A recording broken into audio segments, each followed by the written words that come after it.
সবাইকে জানাই good morning. আজকে আমি চলে এসেছি সকাল সকাল একটা ম্যাগি রেসিপি নিয়ে। এই ম্যাগি রেসিপিটা দেখেছিলাম এক ভিডিও থেকে, বাট আমি কিন্তু ওইরকম একদমই বানাইনি, আমি আমার নিজের মতো করে বানিয়েছি। ফার্স্টে দেখো আমি এখানে নিয়ে নিয়েছি 2 প্যাকেট ম্যাগি, তার সঙ্গে নিয়ে নিয়েছি একটা ডিম, আর ছিল এখানে পেঁয়াজ, লঙ্কা আর কিছু রসুন ছিল। তো এটা দেখো হালকা তেল গরম করে নিয়ে তার মধ্যে এগুলো দিয়ে ভেজে নিলাম হালকা মতো করে।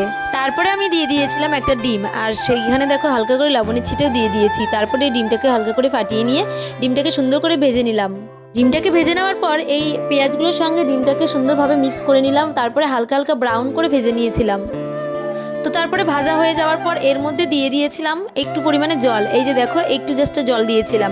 আমি যেহেতু 2 প্যাকেট ম্যাগি বানাবো সেই জন্য আমি আন্দাজ মতো জল দিয়ে তার মধ্যে দিয়ে দিয়েছিলাম এই ম্যাগিগুলো।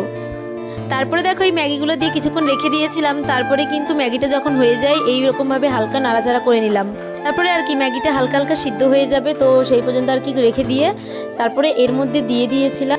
তোমরা কিন্তু চাইলে এরকমভাবে বানাতে পারো, ট্রাই করতে পারো। তো তারপরে এখানে দেখো আমি ম্যাগি মশলাটা দিয়ে দিলাম এর মধ্যে। তো আমি সম্পূর্ণটা একসঙ্গে দিয়ে তারপরে একটু নাড়াচাড়া করে নিলাম। এই যে দেখো আমার কিন্তু ম্যাগি রেডি হয়ে গেছে।